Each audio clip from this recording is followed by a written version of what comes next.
Okay. What's up, everybody? Welcome. It's iCkEdMeL. Thank you for stopping by. And there's supposed to be a press conference coming up in a couple of minutes. According, I saw this one tweet. This lady said it was coming. And also, we can talk about some of the updates that have come out. Like, apparently now there's 11 people that are deceased. Some more information on the shooter, who can Tran, things like that, man. Thank you guys for stopping by. Let me try to see if I can find a feed too. Got a little backup feed going on here.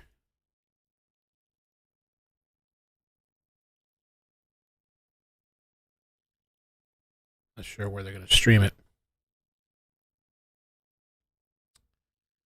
Let's see here. And I took the day off mostly. You know, I just been kind of getting things in order. I slept in, did all this kind of stuff to try to. I don't see anything yet. This lady here said 3 p.m. press conference with Ellis AD Sheriff.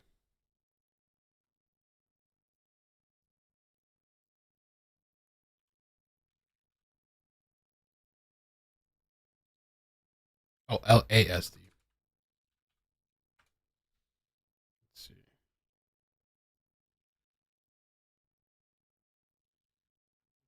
Yeah. Let's see what this lady had to say.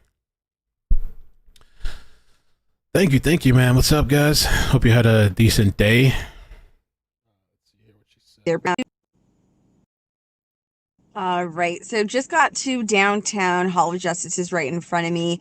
There's going to be a 3 p.m. press conference with the sheriff. We're hoping to get new details from this investigation. Not too sure how much they're going to disclose, but we'll find out. We'll be there bringing that back live. So stay tuned for any updates, and we'll bring those to you here as well.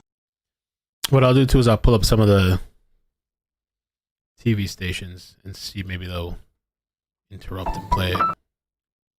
Put some of that up. In the meantime, if you guys haven't heard, just check out my my sponsor, Data Seal, a service that I personally use. And I want to play the video just for the people catching the rebroadcast. There is a link in the chat.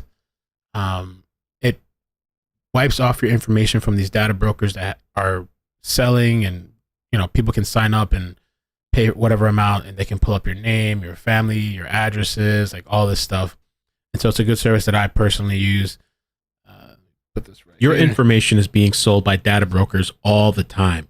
It's easy for anybody to look up your information using people search websites. They can find your home address, date of birth, email address, phone number. DataSeal.io is the data removal and monitoring service I trust to remove my information from the internet. Click the link below and use the code 5OFFALL to save 5% off your Data Seal subscription. Okay. At the end of the live stream too, I'll take you to like a dedicated area. You want to check it out and stuff. Mel News Network. Yeah, we still got time. It's supposed to be 3 p.m. California time, so 6 our time. Usually they kind of start the feed a little bit early, but I don't see anything yet. So I don't see nothing.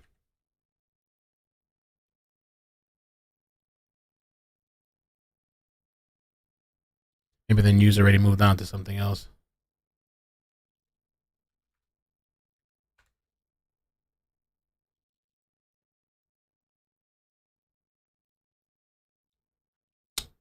And I want to wait before we get started too with the other details.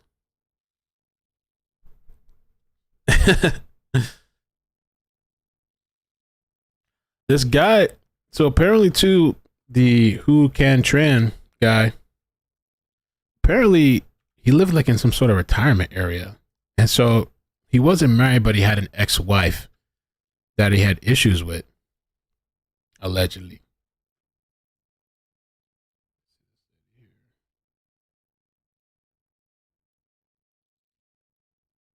And some of the newer, let me put myself back on here. So there was an 11th person that died following a mass shooting. They did release 2 of the victim names as well. This is the Victims Assistance Center, Monterey Park, California.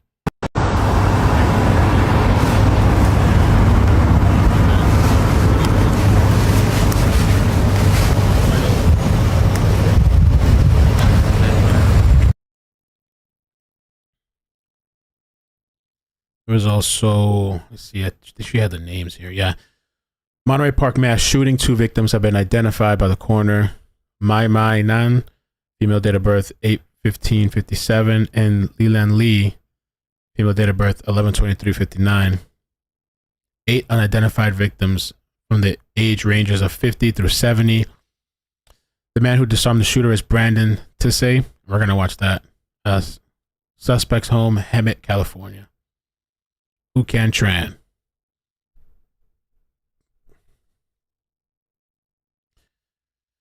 Exclusive video captured by Fox News of victim's vehicle being towed from the crime scene parking lot.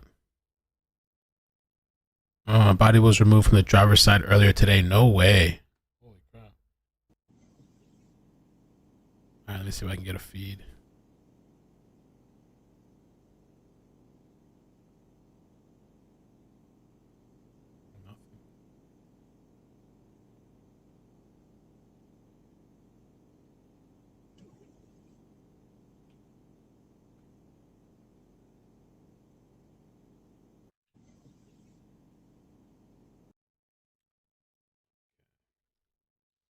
Let me just give it a second because I wanted to.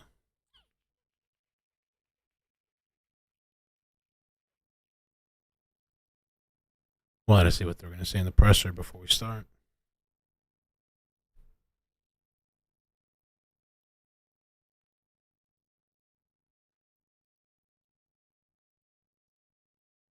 Unless they tricked us.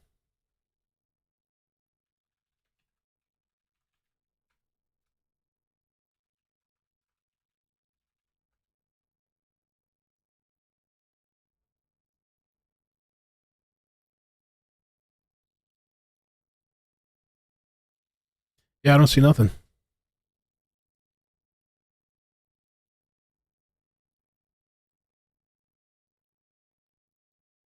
All right, I think what I'm going to do then in the meantime, it's just turned 6 o'clock now.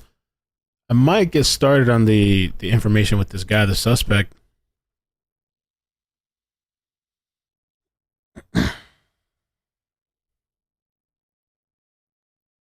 Getaway driver. What? I haven't heard nothing about a getaway driver.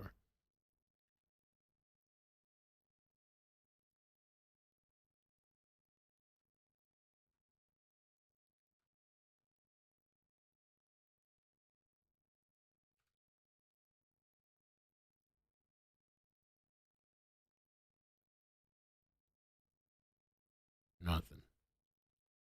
All right, so yeah, and then, oh, here we go. Is this it here? Hold on, let's see. Maybe not, but this. Here at the Star Dance Studio Saturday night, including a man who's danced here himself. Among the dead are people he personally knew, including studio owner Mingwei Ma. I'm very sad to know. I couldn't believe. Also among those victims identified 65-year-old Mai Nan. Search warrant!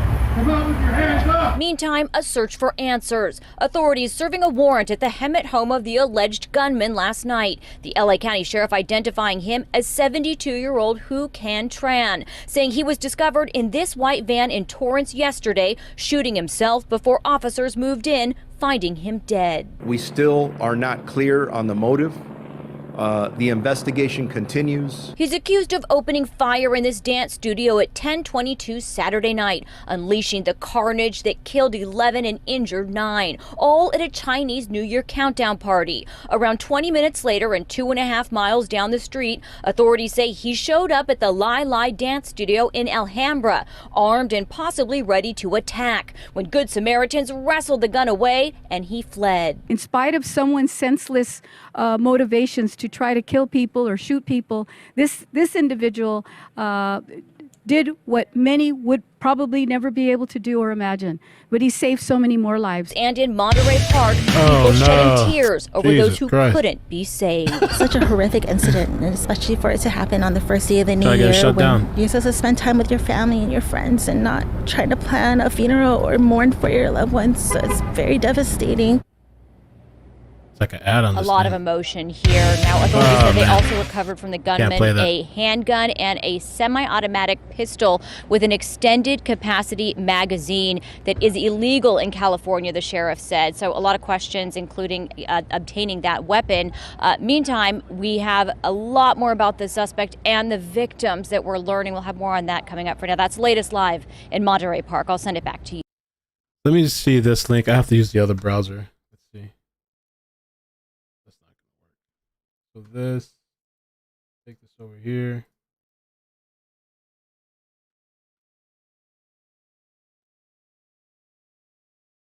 There we go. Lord Almighty. A little bit of a hassle. All right, yeah, so I want to wait till the presser starts. I mean, unless they're going to be long like yesterday. No, they might be getting started now or soon. Thanks, Mo, for the link. Because I wanted to go over this article where they talk about this guy living alone in a senior's village. And had told police his family was trying to poison him. I don't know, have you guys heard about that yet? Before the shootings, he had gone to the police station and they're saying that he was trying to tell them that his family was trying to poison him. I think they spoke to the ex-wife as well, and like the ex-wife was saying something that like the dude was like disturbed and angry and like he had problems. So this guy used to go dance at this place too, I believe. And so I guess he had some. It seemed like he had some sort of beef with the dance studios and his ex-wife. I think, you know, police haven't confirmed yet, but according to Chester, I don't know, and some of the history, it seems like it could have been something like that. Was the van stolen? I don't know, but I know it had different plates on there. The police yesterday said that it had different plates on there. So I don't know. Or was the plate stolen? You know?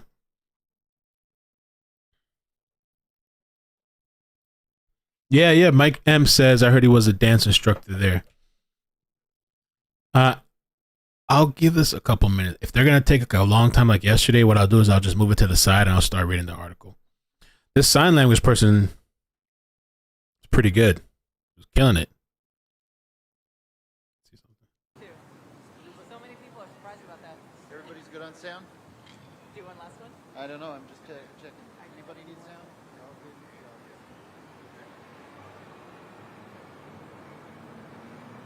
I have an interesting incel article that I was sent to the weekend. I think I want to save it for a video, I think. Or a live. I could do it a live too, whatever. Incel. On a different live. So, and the thing that people were talking about or confused, I don't know what this was. So this thing here, exclusive video.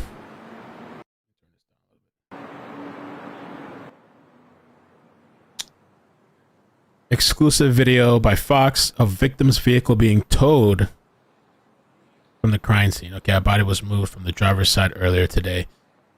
So I don't know. Yeah, what's the deal with that? Silver Camry being towed from the parking lot of the crime scene. A deceased person was pulled from the driver's side of the car today. So I don't know. Like, did they run back to the vehicle after they were shot? Were they shot in the vehicle? I don't know.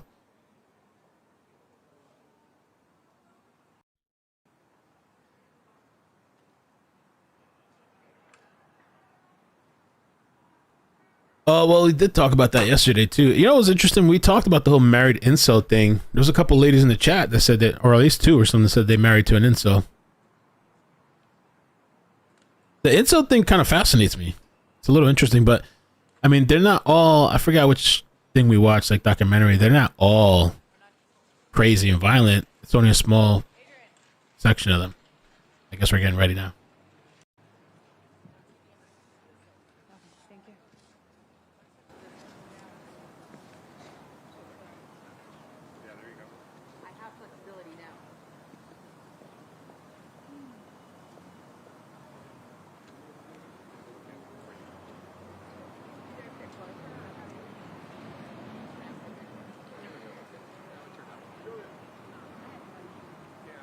Good afternoon. Thank you for joining us here today. My name is Lorena Rodriguez. I'm captain at Sheriff's Information Bureau. Today, Sheriff Robert Luna will provide an update on the Monterey Park mass shooting. The order of speakers today are Sheriff Robert Luna. Representing the 1st District, Supervisor Hilda Solis. Representing the 4th District, Supervisor Janice Hahn.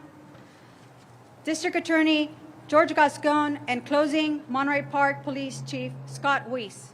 Now it is my honor to present the Sheriff of Los Angeles County, Robert Luna. Well, good afternoon, everybody. I'd like to thank you all for being here today. And I really want to thank everyone standing behind me for coming out to support us.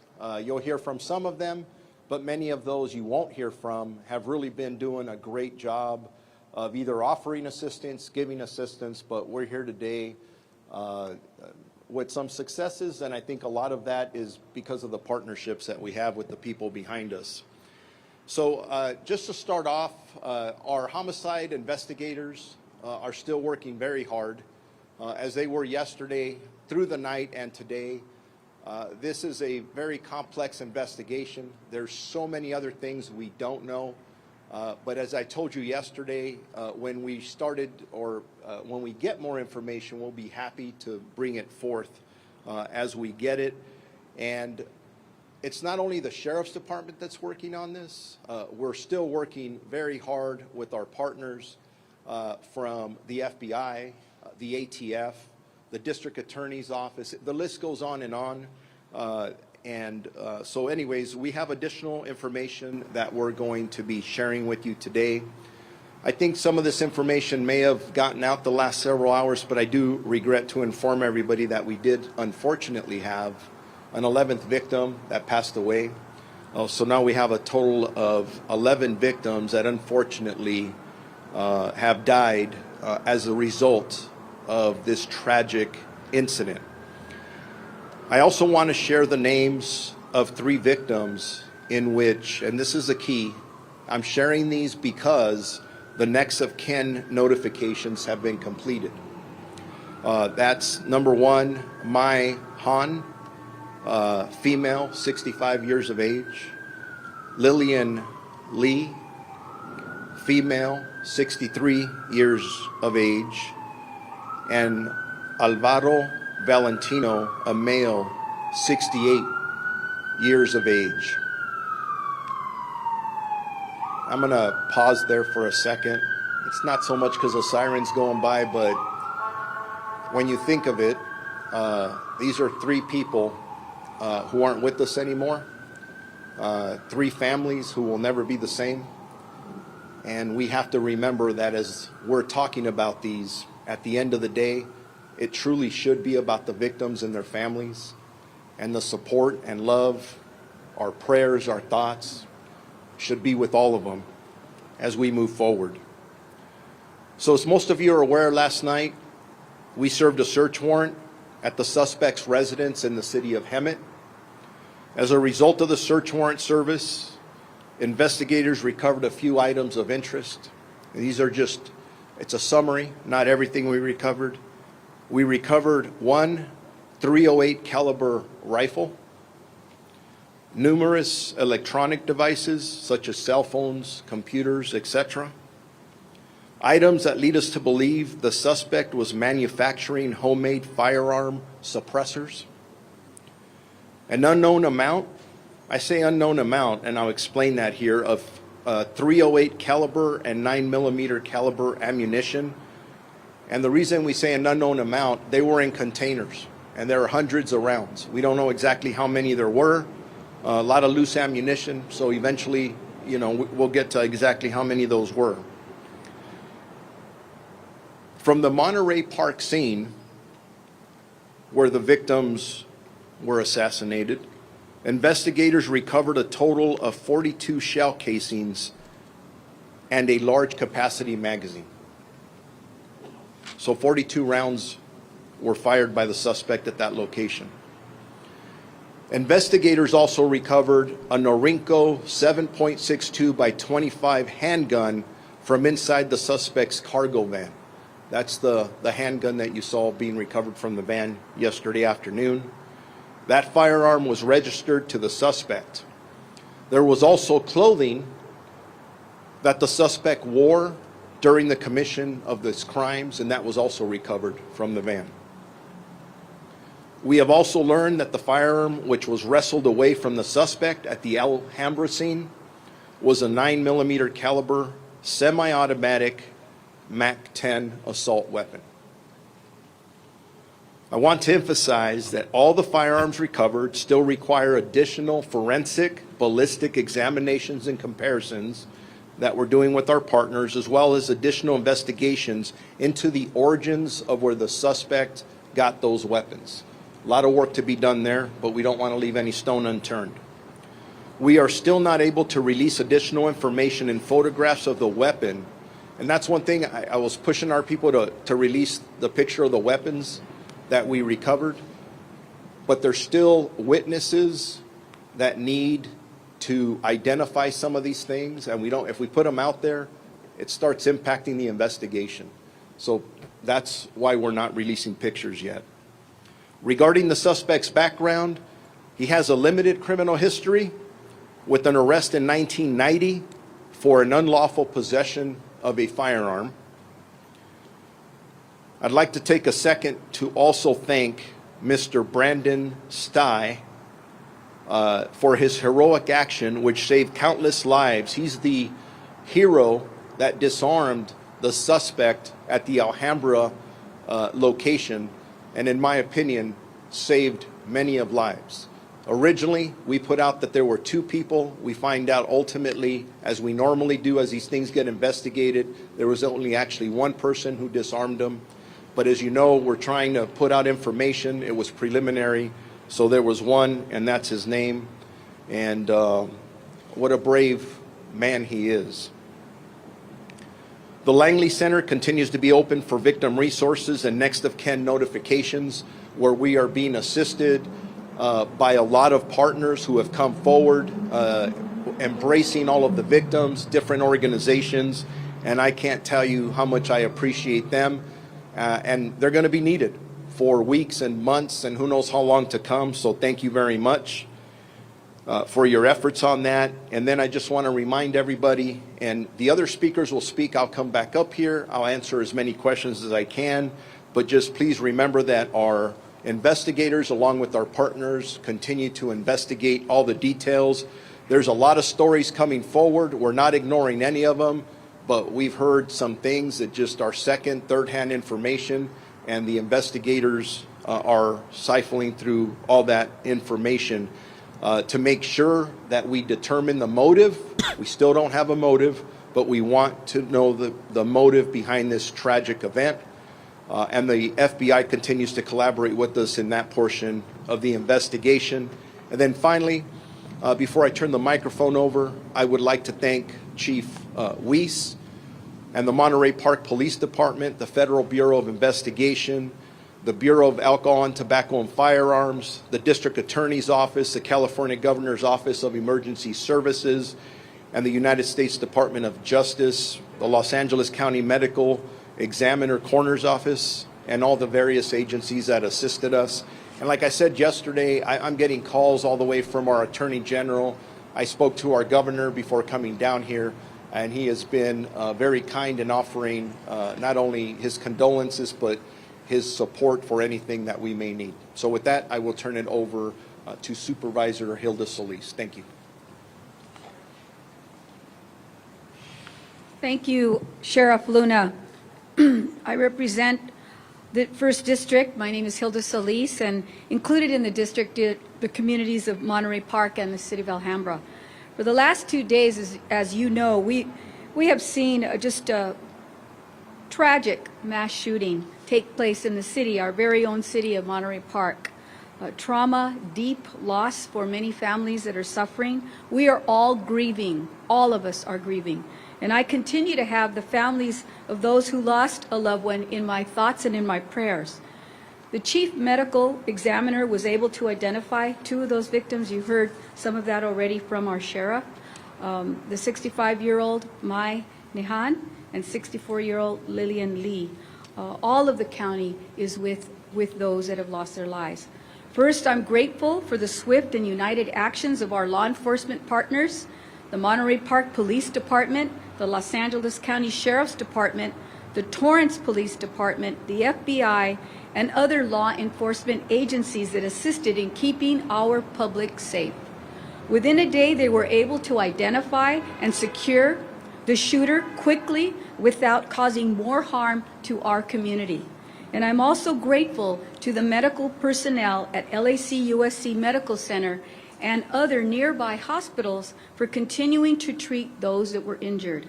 Unfortunately, as we heard, one person who was critically injured succumbed to injuries and passed away last night. We know that their path to healing physically and mentally may be long, but they will not be alone in their journey. I'm coming directly from LAC-USC Medical Center, where I visited with at least 2 of the survivors. One was going to be released today. Another one will be released in time, but are both recuperating. And you could see in their faces their spirit to fight and the fact that they are resolved that they are still here. And they want to be with their families, and they want to know what happened to the others on that. I also visited earlier with some of the folks here, the Langley Senior Center in Monterey Park, to see what services our county, LA County, and the community are providing. And that is, I can tell you, without a doubt, some of the best resources that I have seen united at every level, the federal level, the state level, the county and the city, and community groups, the Red Cross, including other organizations. My hat goes off to our DA's office as well for doing all that he can to help provide services on site and on time, and to all of us. Our Department of Mental Health, physicians and psychiatrists are on hand, and they are there, able to speak the different languages that are needed and provided for these families. And also, they're providing legal assistance that's being offered there to the families, which is much needed. I've also received, I've also seen the support that we've received from communities like the Chinatown Service Center and the Sushai Center, the Red Cross, and many others that were there. As our law enforcement partners work diligently to determine the motive of the shooting, and as details continue to emerge, we have learned that we have true heroes. And we heard about one earlier that the sheriff spoke about. And I think that individual is a hero for all of us. Someone that put their own life at stake and actually prevented more deaths from occurring is a hero in my books. Thankfully, members of our community, also our men and women in uniform, fought also to protect our community. So I personally want to thank them, and had an opportunity to meet with some of the staff from Monterey Park Police Department who were there, who are also going to need help, also going to need assistance. So we need to be there. It isn't just a one-off that we're going to be here one day. The county will remain there for a long time. And we continue to mourn with all of the families. I also want to say I want to thank the Governor of California, Gavin Newsom, who last night was also here. He visited with one of the patients, I believe, at LAC-USC, and also toured the Langley Center. He also is in strong support of whatever resources we need.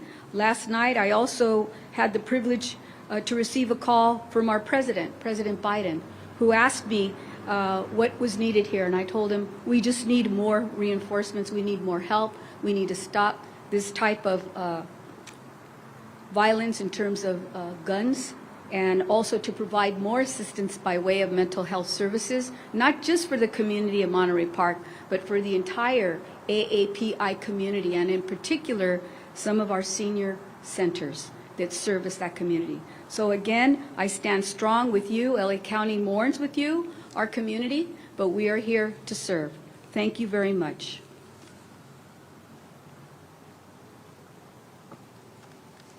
I'm Supervisor Janice Hahn, and I am currently the chair of the Los Angeles County Board of Supervisors.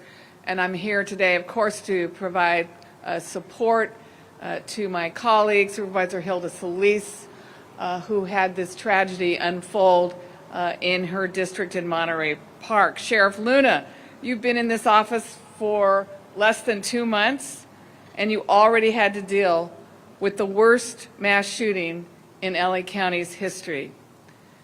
Watching you yesterday, I want to thank you for your grace and dignity in how you handled it. Also want to thank our governor for reaching out and for offering resources to us. Los Angeles County is in mourning.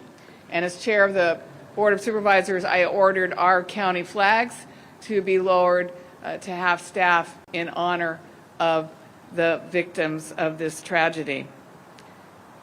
Certainly our prayers continue to be with the family members of those who were murdered, a number that's tragically increased this morning to 11, as well as all those who continue to suffer from their injuries. Thank you, Supervisor Solis, for taking the time to go and visit those in the hospital. I'm sure that meant so much to them. And as our Sheriff's Department continues their investigation and works to determine a motive, I want to take the opportunity to recognize the good police work that brought this terrifying situation to an end yesterday in the city of Torrance. As law enforcement conducted a massive manhunt in the early hours of yesterday morning, the suspect was in Torrance, miles and miles away from the scene of the crime in a nondescript white van.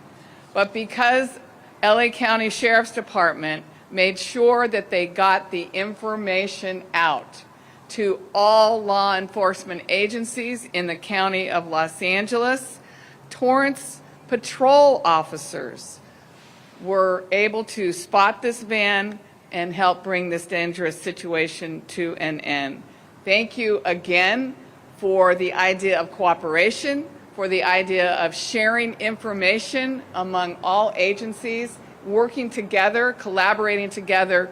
We were able to, in a timely manner, bring this to an end. Those in my district in Torrance, of course, were anxious knowing that this gunman was at large all day. There's a large Asian American community in Torrance, and no one at that point understood what the motive was. So I really wanted to thank the Torrance Police Department. I was with them yesterday.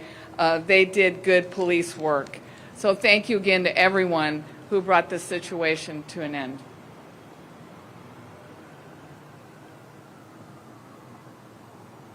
You know, this was a moment that was supposed to be a moment of celebration, not only for the AAPI community, but for many of us that have friends, family members in this community, and one individual with guns caused this incredible tragedy.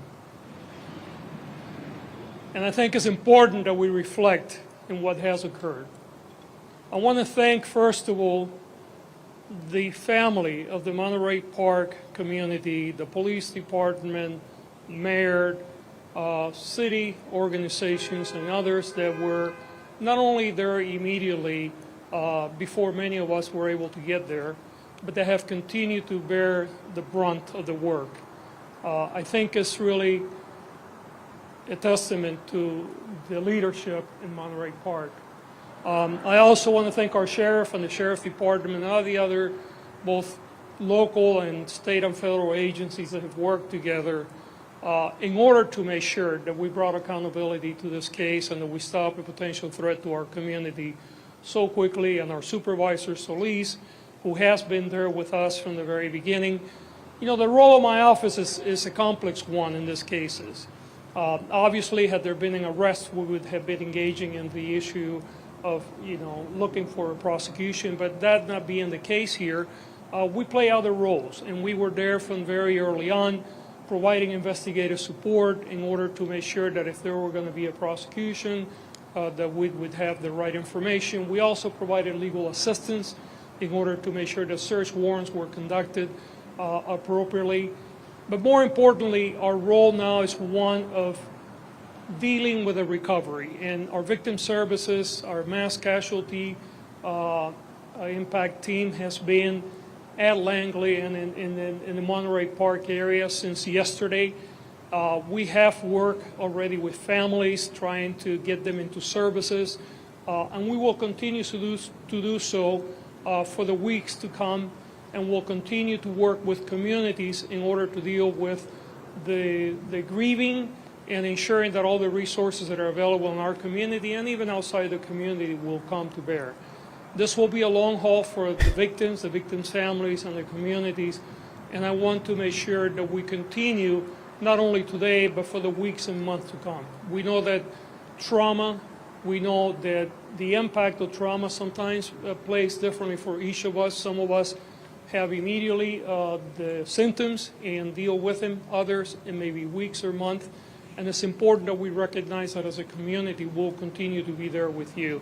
Again, I want to thank all of our partners for this and to show our commitment that we will continue to work with everyone. Thank you.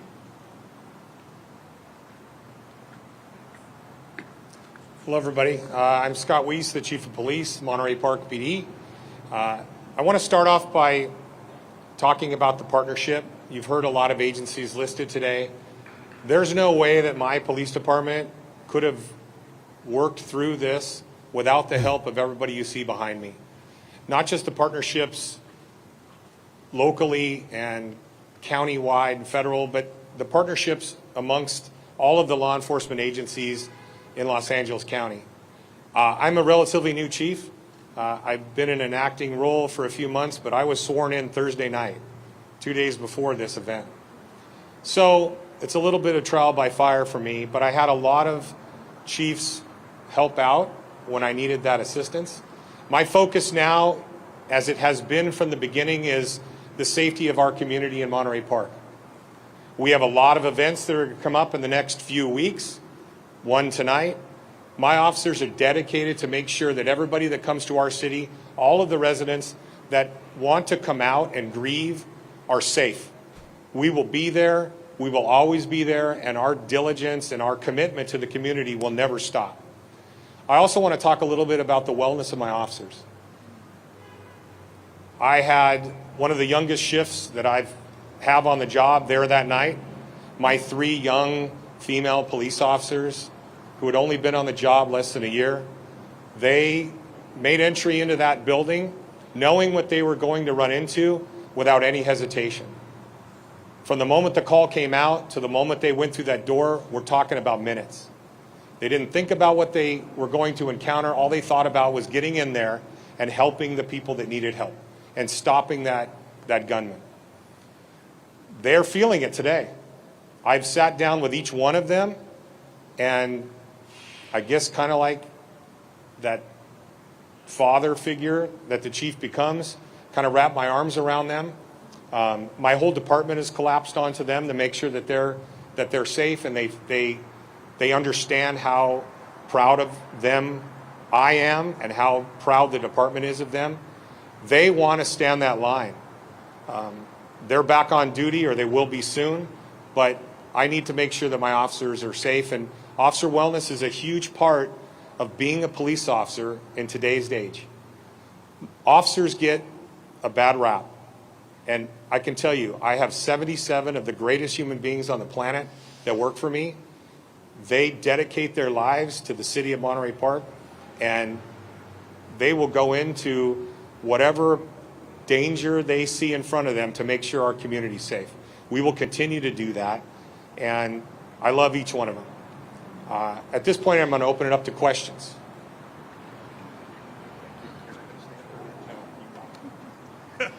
You want to take it? No, I'm good. You got it.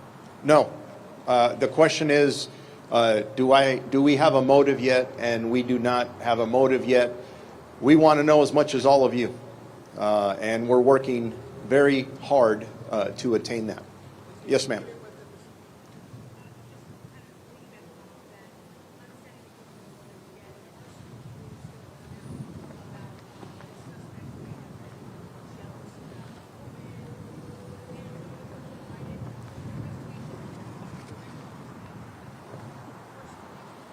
Can't hear nothing.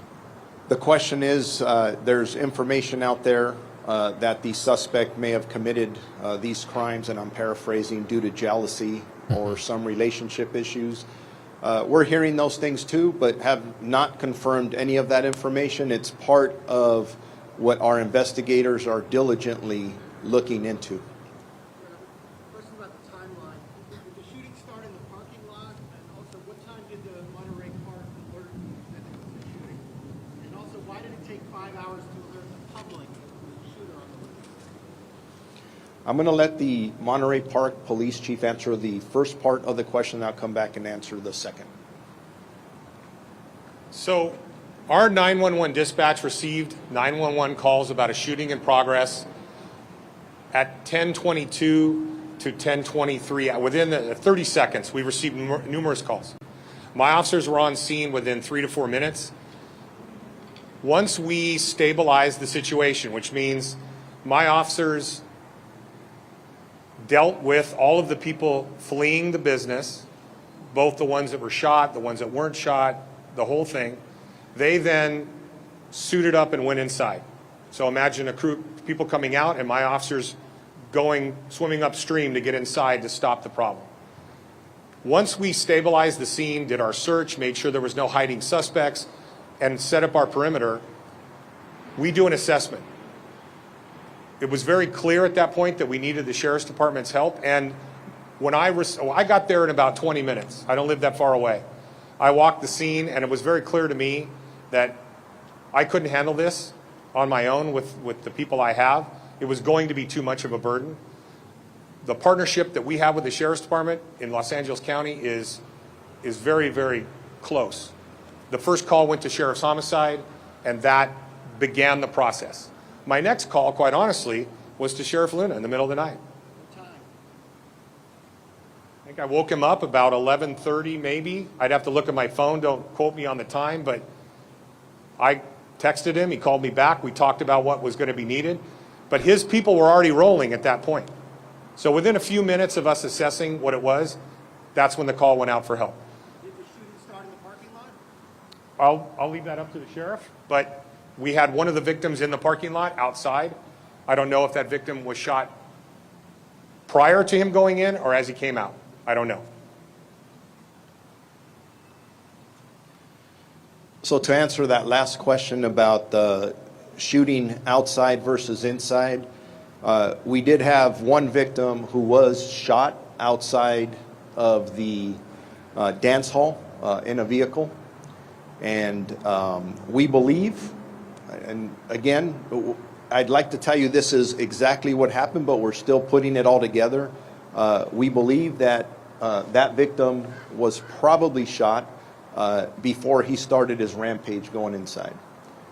In regards to the previous question you asked, in regards to the hours in notifying the public, I believe we put out a statement. I don't have the time in front of me of when we put out that statement. I know when I arrived early in the morning, those were questions we were asking each other in trying to weigh not only assisting the victims, trying to investigate this, and the other priority of apprehending the suspect. Our detectives had done some really good work and felt they had some really good clues. When we started putting out public information, the priority was to get this person into custody. So we were very strategic in the way we were putting out information. Ultimately, it worked. We will go back and look at, as we always do. Nobody is as critical as we are to ourselves about what worked and specifically what didn't work, and evaluate that and see what the weight was and determining what the public risk was at that time.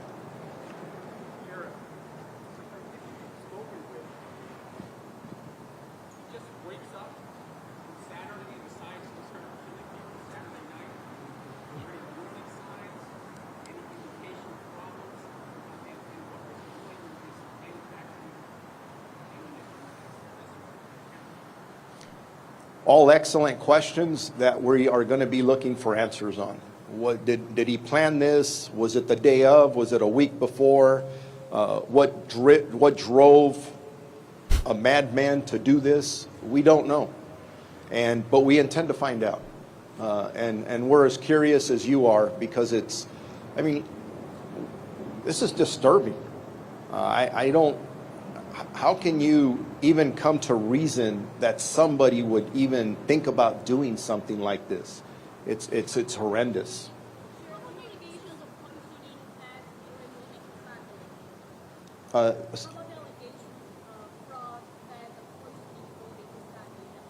allegations about family poisoning. We've heard the same information.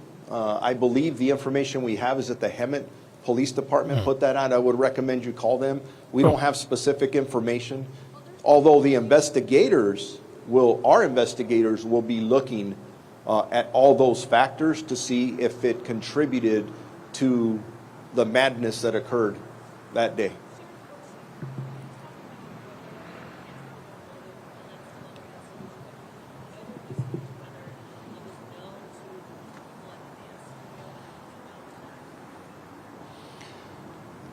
Was the suspect known to the individuals at the dance studio? We're hearing that there were possible relationships there, but I'm not going to confirm that yet because that's part of everything that we're looking at. But we hear the same thing over and over, so obviously it has to be looked into and, more importantly, verified. Because I'm getting a lot of questions in the last 24 hours about information coming to all of you. It's second and third hand information. It seems like a lot of people definitely have opinions. Everybody has a perspective. But what we're finding out is it's not supported by facts and evidence. And we're in the business of reporting facts and evidence the best that we can. So.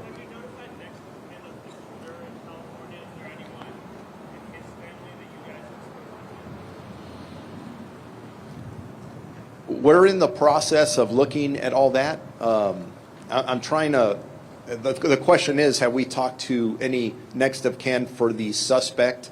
The information I had coming up here is I don't believe we have yet. It doesn't mean we're not going to. It's not on our list of things to do. But that's part of the process of finding out more about his background, whatever made him do something like this, and leading to the motive.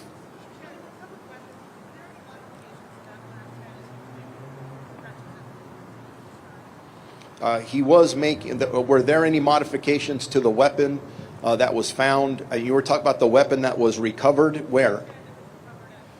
So the MAC-10 that was recovered in Alhambra, there are some modifications to that, but as we're having it thoroughly examined, we're going to wait till we put that out. And please remember, I don't want to sit here and describe the weapon to a T.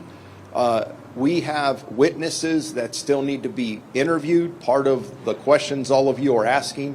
We start putting out information in this format, that's not good for any of us. So I want to make sure. Were there modifications? I'm just going to leave it at yes. Yes, sir.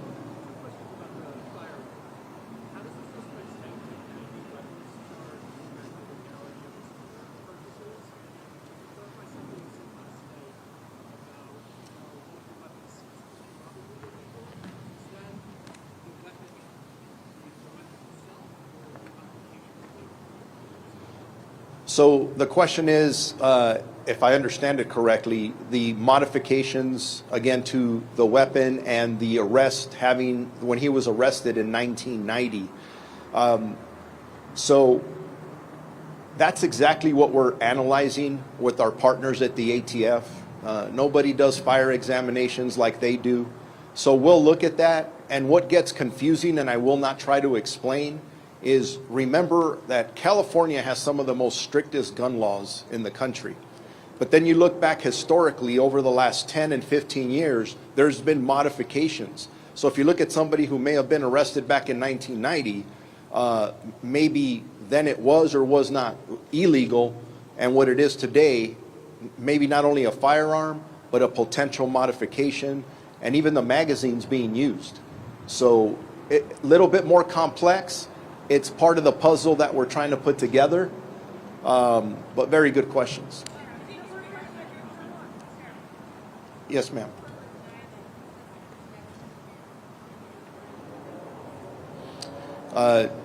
Confirm or deny that one of the victims is related to the suspect.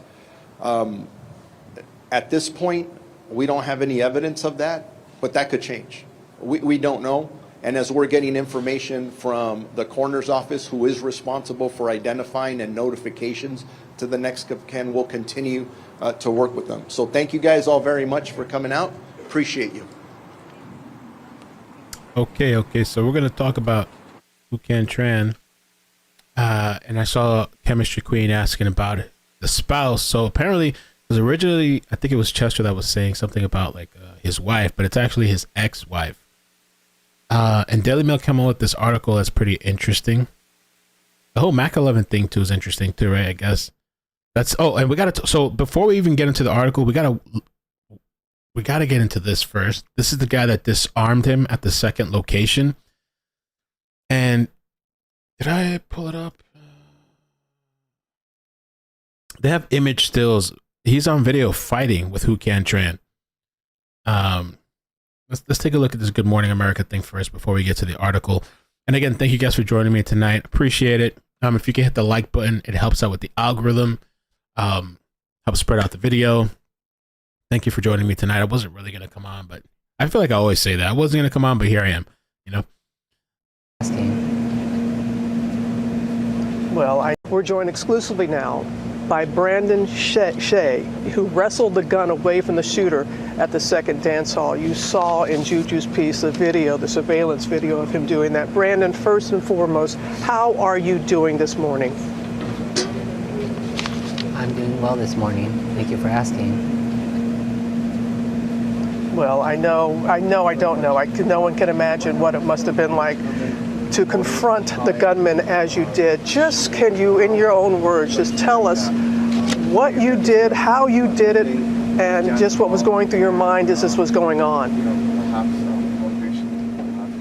Well, it was Chinese New Year's. We were hosting a social dance party. I was in the lobby. It was late into the evening. Most of our customers already left. I wasn't paying attention to the front door. I was looking into the dance ballroom, the dance floor, and this is when I heard the sound of the front door creaking closing, and instantly followed by the sound of a metal object clinking together as if they were rubbing. That's when I turned around and saw that there was an Asian man holding a gun.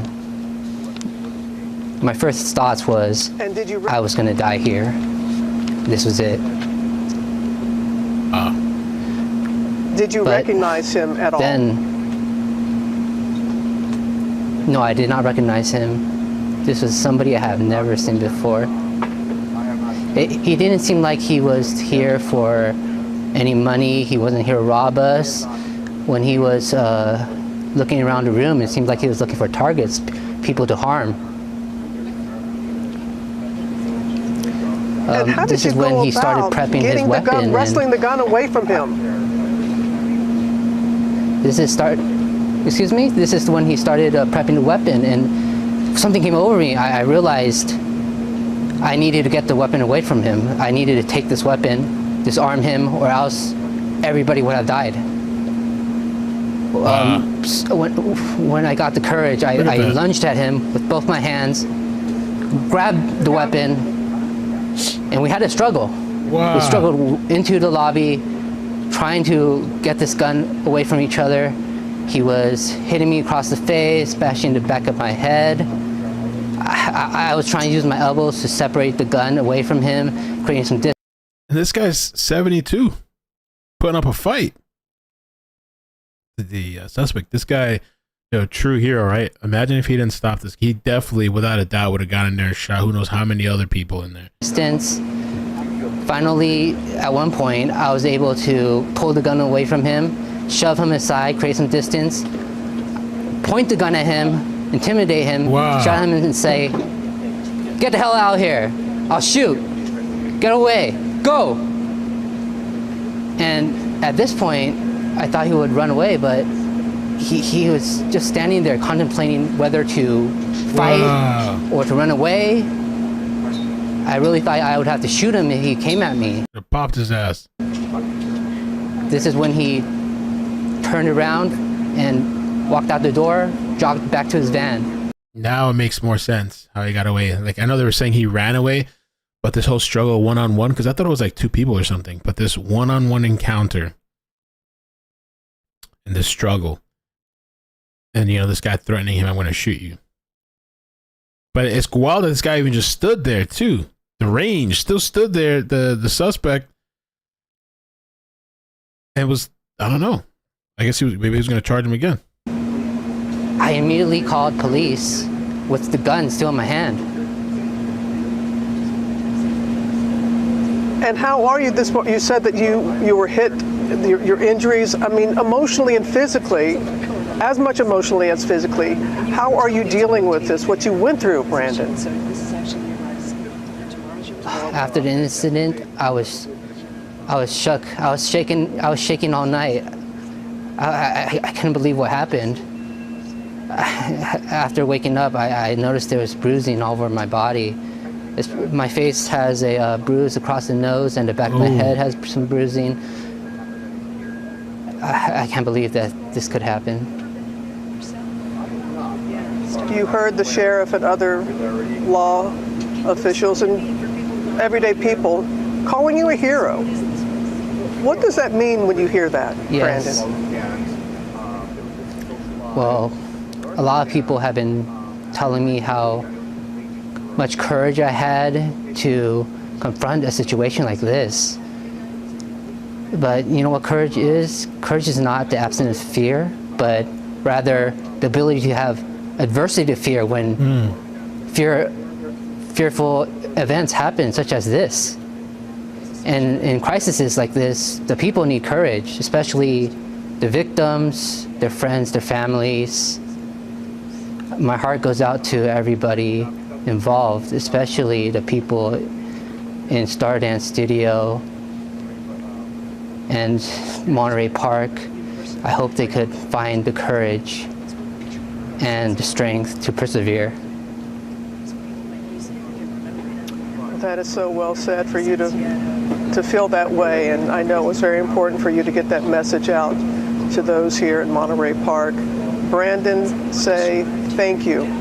Thank you for the courage that you displayed, a lesson for us all. And please, please do take care, okay? I will. All right. Oh, my goodness. We will have more from Monterey Park. We're going to hear more from Juju Chang. Wow. So yeah, I wanted to share that. My friend sent me that earlier today. That's Brandon. He fought this guy at the entrance of the Lala Ballroom Studio, I believe. Pretty wild. Pretty wild. I mean, this person, the killer, was deranged. Definitely looking to kill more people for sure.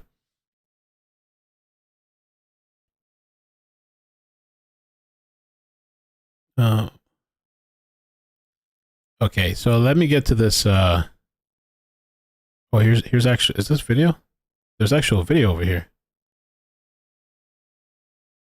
Okay, let's take a look at the video. Oh, here we go.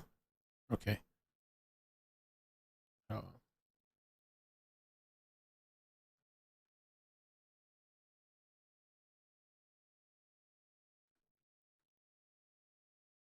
Let's take a look right here. Might have to move myself out of the way a little bit. Okay, let's see.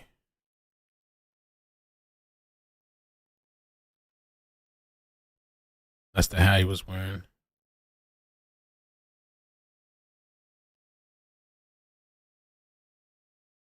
He came in through this door, I think.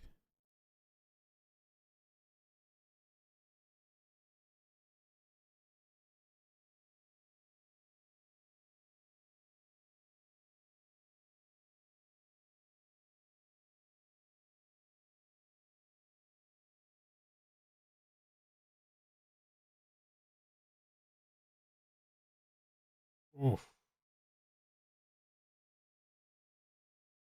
Wow. Oh, you see how, like, it does look modified, huh? What the heck? Dude, this is crazy, man. Oh, he took the weapon. Look at this shit, yeah.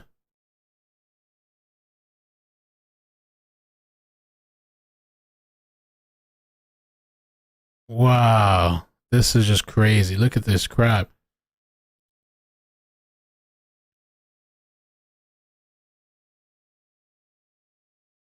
And they both have kind of almost the same body type and stature. That little old man is 72 years old. He's putting up a little. He's really trying, like desperate.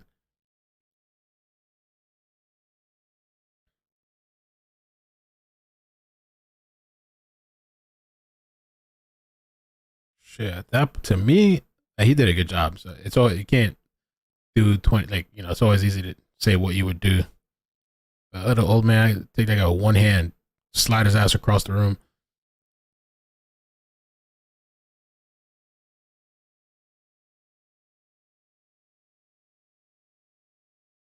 Look at this, yo, and he's still defiant. What's wrong with this guy? Why? And he just what? Wow. Yeah, I mean, Brandon, good job, man. Holy crap. And that little old man, like, begrudgingly walked away.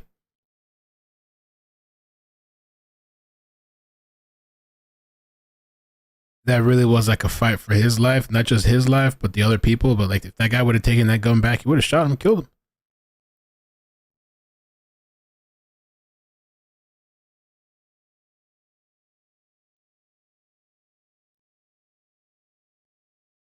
Damn, incredible, man.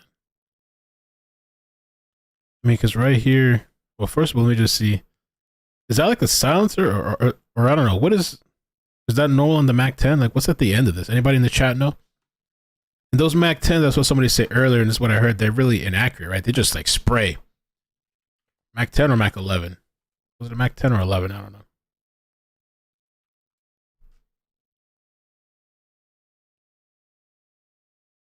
It just looked like he had something wrapped around it, doesn't it? On the barrel.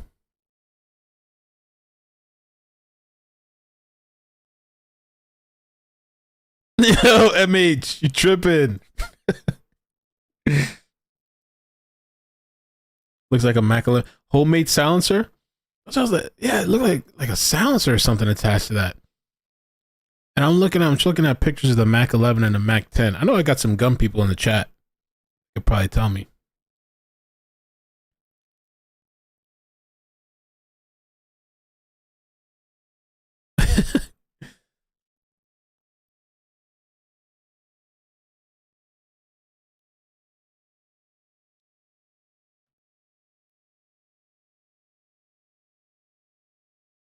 That's crazy. This little old man got strength though, because he's literally yoking this guy around. Wow. I mean, literally, wow. And this guy definitely wasn't fearing death for sure, the assailant. Because this is the guy with the weapon now. And he's still like, wow.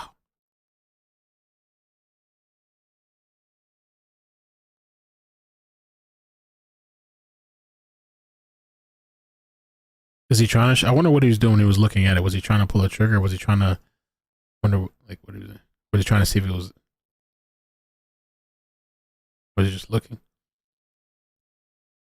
Oh, and then he hits him on the head. That guy is crazed, man. This little old guy, crazed, yo, with rage and shit. Wow.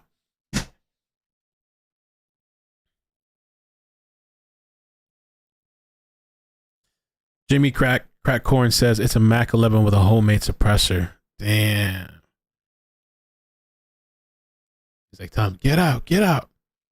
And he's still like,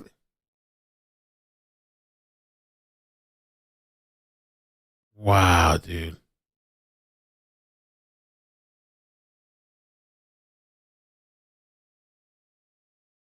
That guy deserves like an award or something.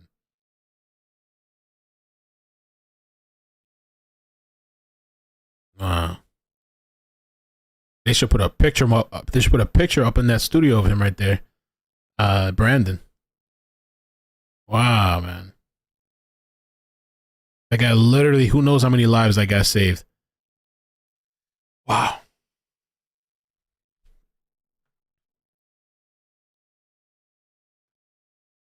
So let's look more at the Tran guy. There was this article that was sent to me, and it's kind of a little interesting. It gives us a little bit of insight, and it's some of the things that police were saying is being asked.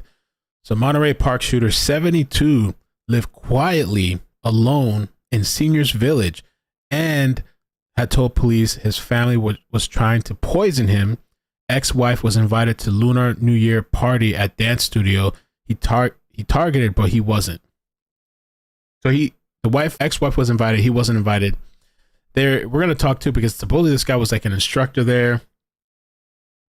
There's this police incident supposedly where he had walked in there and said his family's trying to poison him. So now he's murdered 11 people because another person has died. Murdered 11 people on Saturday at the Lunar New Year party in a dance hall. Lived quietly in a community for the elderly, surprised neighbors have revealed. Tran shot himself on Sunday in a van after being surrounded by SWAT teams. His motive for the rampage at Star Dance Studio remains unconfirmed, but police sources say it was a domestic dispute. A lot of people are saying that. It's unconfirmed though. His ex-wife had been invited to the party at the studio where he used to teach, but he had not, according to Chester Chong, chairman of Chinese Chamber of Commerce of Los Angeles. Tran used to teach classes at the studio, and he met his ex-wife there. They divorced in 2005. According to the LA Times, Tran had complained to police in Hemet, where he lived, that he feared his family was trying to poison him. It was unclear if he and his ex-wife had any children. He lived alone at the lakes at Hemet West, a community for over 55s, some 75 miles away from the shootings. Tran was just a nice guy. I mean, I'd see him riding his little small motorcycle in and out once in a while in his van. He'd stop to pet your dog, and everybody around here everyone around here just thought he was just some quiet little guy. The people I've talked to are just stunned that he was involved in this. Pretty much lived alone, and I guess he taught dance or something, ballroom dance, neighbor Pat Roth told the Inland News. This is where he lived, the retirement community for people 50 and over. He was quiet and polite. He'd even stop to pet their dogs. A home next door to Tran's that is currently for sale. He lived alone.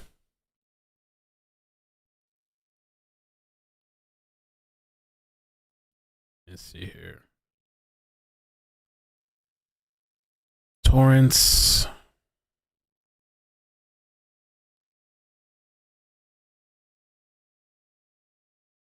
Okay.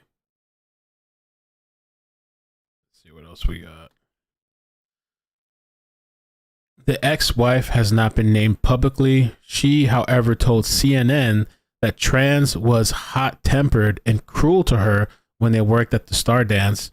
An old friend also revealed that he felt the instructors at Star Dance didn't like him and would say evil things about him.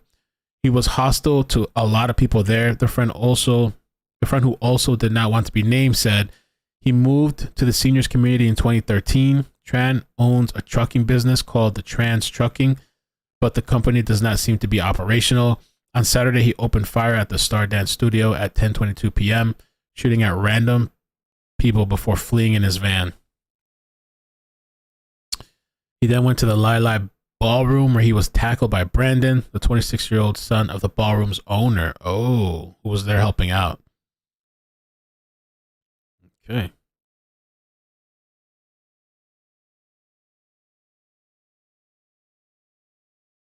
These are the coroners there.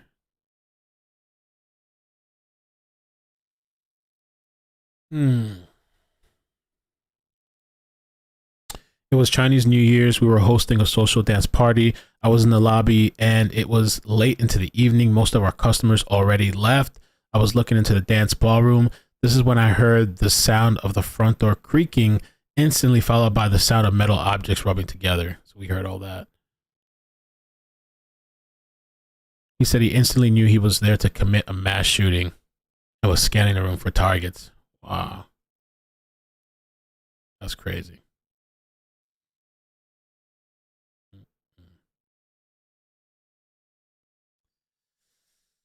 So there was that.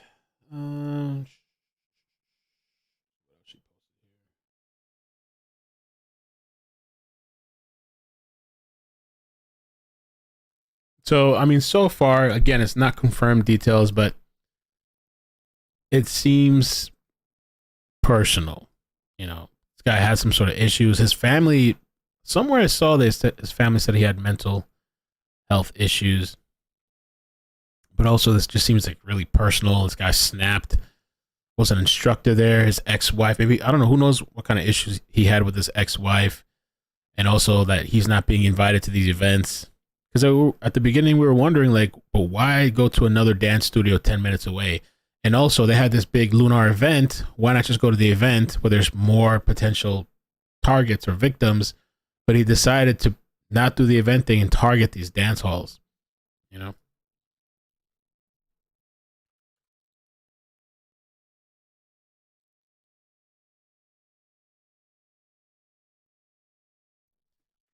Let's see if there's any other witnesses that have spoken up.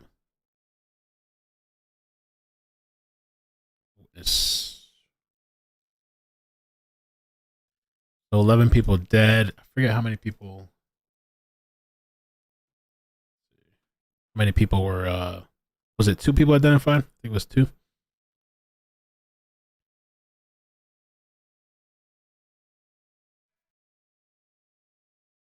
I think we saw this yesterday. Inside, first a glimpse inside. Maybe his wife was at the ballroom that you were in. Oh yeah, we saw this what yesterday. happened during was the interesting, shooting. though. This is our first glimpse inside the actual scene. He found his wife there, so she started to shooting everybody on the one day dance. So maybe his wife was at the ballroom that you were in. Yes. Did he say anything? Did he say anything when he was shooting? No, he just come and then hold the gun and start to shoot. I just saw him to shoot, to hold the gun, so I ran and I heard and I hide myself. Thanks, Well, John. thank God you're okay. Thank God. Did you see the mugshot, the pictures of him that are on TV now? Yeah. Is that him? I'm not sure. I only see he wear the glasses, but the clothes similar. The clothes are similar. Yeah. What are your thoughts today about what happened? I don't know. Now my mind, I don't want to thinking anything now. I just want to go to the temple to pray for everybody, and then it's all. I need to take a rest. Of course, now we have confirmed that the person found inside that van in Torrance is in fact the shooter, is in fact the There's another. Let's see, this one I haven't seen. Let me see real quick.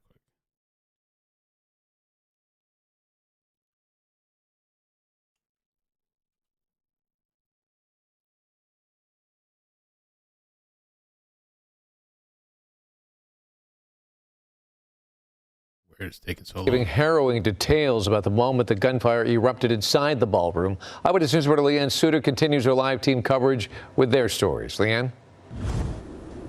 David, an absolutely terrifying ordeal here last night, all out on the dance floor enjoying the night when that gunfire suddenly erupted. The first shot when he came in, you know, on the counter, you know, like you do, and then finish. Suddenly it's quiet. Carnage inside the Star Dance Studio. Shelly was dancing with her longtime friend and dance partner when the gunman walked in the front door and opened fire. That's why I grab my partner. We go to hide on the table. She says her 62-year-old friend, whom she doesn't want to identify, was shot in the back, saving her from the bullet. After the suspect do the shooting finish, he left, and then I call my partner. Wake up, he don't wake up. And I realized all my hands are blood. He was a nice guy. He helped me a lot. We help each other. If we need something, you say, okay, you need something? Okay, I come to help you. You need? We were each other helping. Popular dance instructor Mingwei Ma, another one of the victims. His love of dancing crossing all genres and demographics. I wonder if this killer was like jealous too. A bunch of hatred, anger, the ex-wife, for the studio, the people there, the trainers there now. Known for his patience and understanding, friends say he gave his life to try to save others. Mr. Ma, who is very beloved and respected in the dance community, and he's been doing that for over 20 years. He was trying to stop a shooter, and he passed away. Shally says she thought the terror was over after the first round of gunfire, but says the gunman went outside and reloaded his weapon. God, I see he's coming back. Bam, bam, bam. Another, oh my God. When the shooting finally stopped, 2 of her friends were dead, several others shot. The images and sounds forever seared in her memory. Oh my God, over here one, you know, like you were found at that time, oh my God. Something she certainly will never forget. She says she is alive today because her dance partner took that bullet. He did not survive. She says she is grateful, though, that she did survive. She cannot understand at this point why that suspect took aim on so many innocent victims. Live in Monterey Park, Leanne Suter, ABC 7 Eyewitness News. Damn. Yeah, that's what it's looking like to me. It seems very personal and just, I don't know, rage.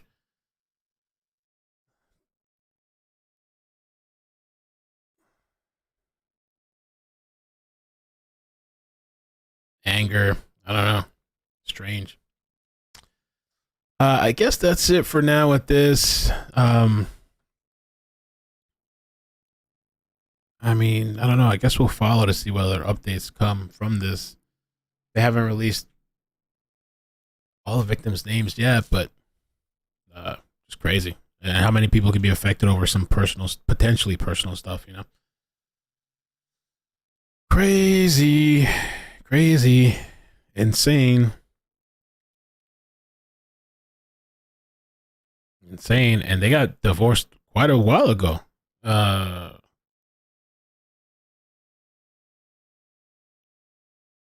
see, in the early 2000s.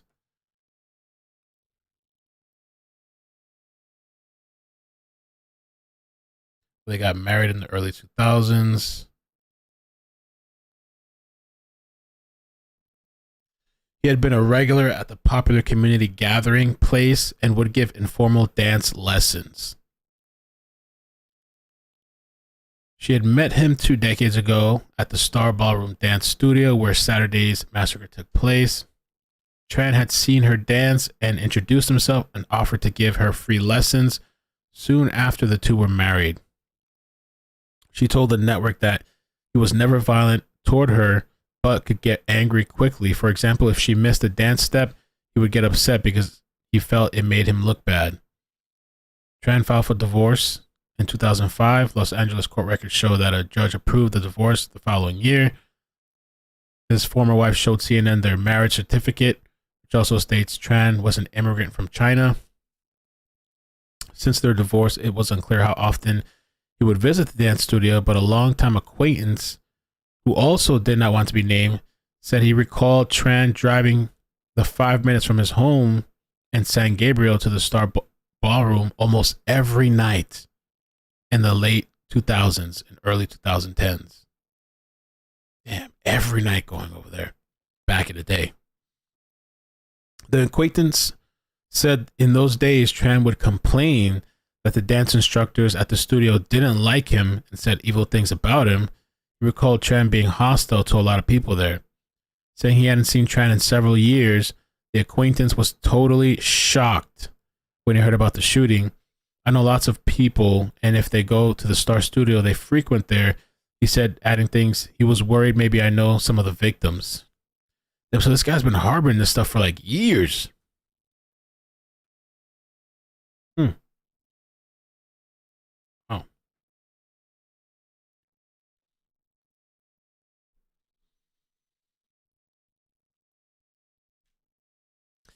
He was from Vietnam. Naturalization documents are published. That's what I heard too, Vietnam. And sometimes those people have beef between each other, don't they? I don't know.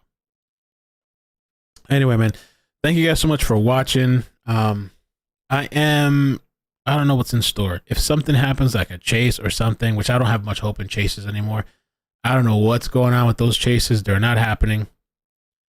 They are not happening. But yeah, if a chase happens, I'll come back. Not sure what else is going on. I haven't really seen much going on in the Idaho stuff.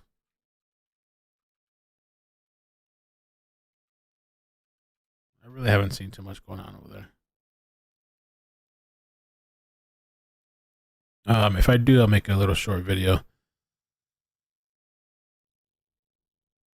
Let me see what this is here. Yeah, and so that's it. Make sure you check out Data Seal. Again, the sponsor for the channel. Go steal a car or something.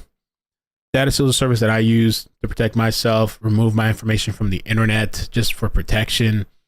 I think it's a good service. I think it fits good with the channel because especially with like the true crime stuff that we cover and the stories that you hear of people getting harassed, or even people like, even in stories, people that come forward, you know, and they put their name out there, and then the people are, I mean, there's been multiple times where we covered it and people are like literally contacting their family, their friends, like all this kind of stuff, hunting them down. So like, I recommend it if you're on the internet, especially if you're a YouTuber or you're into social media, for sure. Maybe the average person might not need it as much, but even if you're just, I don't know, in chat rooms, in the chat, if you're using your actual name or anything like that, or email or phone number, I think it's like an essential for business or anything like that. Did she? When? Grizzly gave me a shout out? Thank you, Grizzly. Hello, Grizzlies. She's really nice. She's really nice. She's kind. And she does a good job. She's up and coming fast, too. Blowing up. Blow it up. Yeah, I heard there was another shooting. Somewhere. Where was the shooting at?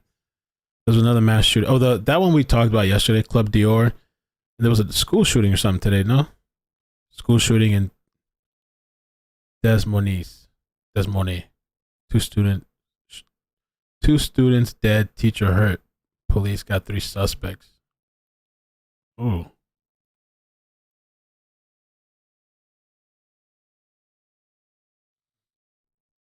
Yeah, I think I'm gonna take it easy for the rest of the day. We'll see. I kind of took it easy today. Iowa school shooting. Let's see.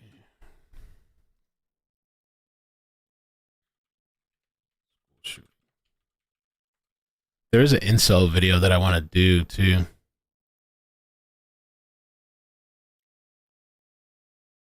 Two Iowa students killed, 1 school employee injured. Let's see. Want to look at that real quick? I don't know why the websites are taking long to open.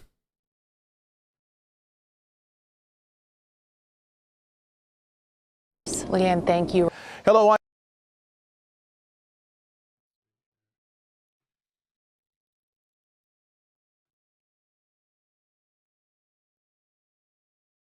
Weird. Gone Girl, I know. I need to watch Gone Girl. See, this is kind of weird that it's taking that long to load. So I got a virus? Am I being hacked? Are they recording my information?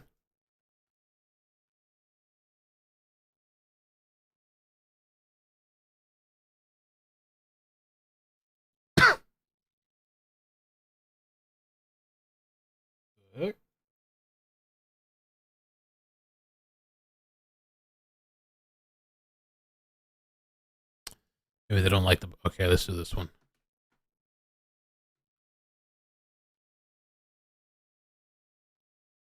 Critical condition.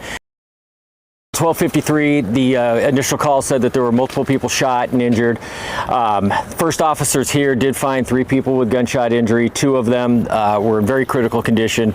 The officers at the scene did perform CPR until the medics were able to get here and get them up to the hospital. Those 2 people, both students, are dead now at the hospital. The third person, who is an employee of the school, is in serious condition and going into surgery. It was about 20 minutes after the initial call We were able to get a vehicle description from witnesses. One of our patrol officers spotted that car about 2 miles south of here. We were able to get it stopped. 2 people stayed in the car, 1 bailed out and ran. From there we deployed a K-9. We were able to track that 3rd person down. So all 3 of the potential suspects are in custody. They are up at the police station right now. Detectives are interviewing them. So that's where the investigation stands right now. Basically, we've got 2 kids deceased, and I use kids in the terms of students. I don't know if they're adults or teenager or minor teenagers. And then definitely an adult school employee that's been injured. Can you tell us where that traffic stop happened? It's kind of unclear looking at the trip notes, but down near Monterey Park. So the suspect was taken into custody in the 1300 block of River Vista. I'm not sure where that stop actually went down, but it wasn't too far from that. Any idea on charges at this point? Oh no, we're a ways away from that, but obviously we've got 2 people dead, so we're looking at the most serious charges of murder. Age of the either I don't have any students. No ages right now. And any information on why they went this way? Just like, these are the 8th homicides in the past 2 months, and the why is the one thing that sometimes we never know unless somebody tells us the why. We see every single one of these homicides that we're investigating has big contributing factors that happen that the police really don't have a whole lot of impact on. We're really good at investigating crime. We're really good at taking people to jail, getting guns off the street, but when it comes to the things that cause people to make these decisions or cause people to find themselves in the circumstances that life sometimes brings them, we can't help with that a lot. That's something that the community, it has to be a community-based approach. I feel like I'm broken record because we've been saying this. I know I've said it to all you local guys at least once. We've got to get everybody around the table and start finding the solutions to this, because the police cannot do it all. And again, we're good at what we do, but that doesn't give families any peace. That doesn't give the friends of these kids any hope that it's going to get any better. We need the support on that front side. It's got to happen on the front end. Okay. You're fired! All right. Yeah, I don't know what's going on with that. I guess that's weird. Another shooting. Jesus Christ. Oh, shooting, Iowa. 2 students dead. Mm-hmm. 1 boy hospitalized. So,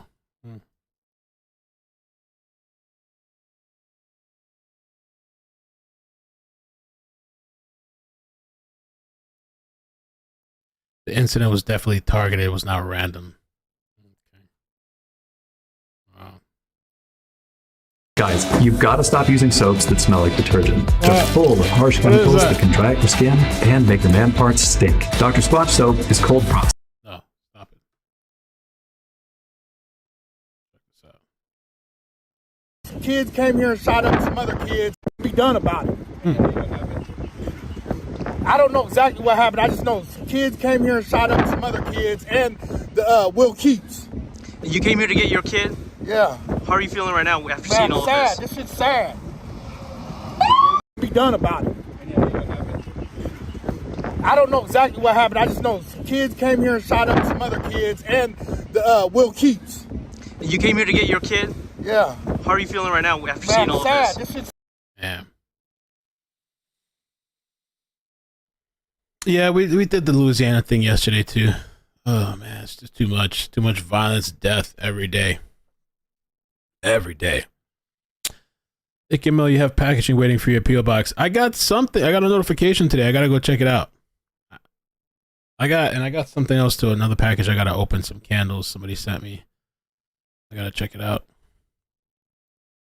Sheila, you tried opening disc, got too many issues.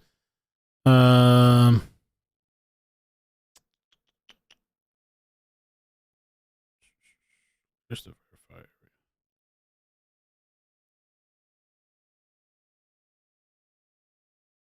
There's a little instruction area, but if you go on there now, I'll fix it.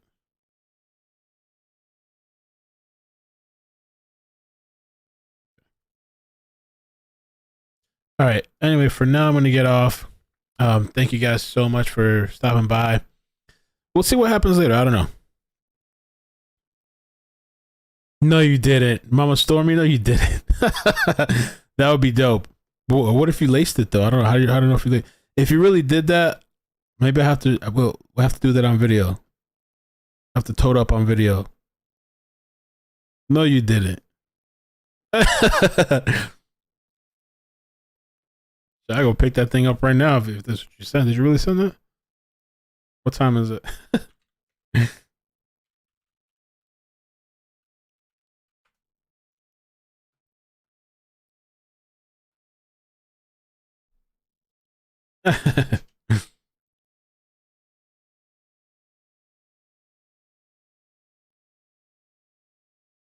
All right, man. So I don't know what happened. I told my friends, I know my friends keep telling me I need to take a break and chill. I did a couple things today, but like personal things I got to take care of, but I got a couple more I got to do. You send me a t-shirt? Tide Pod stays good. You're for real, mama? No, you didn't.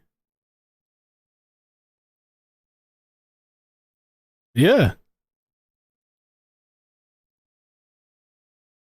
You know we smoking, yeah.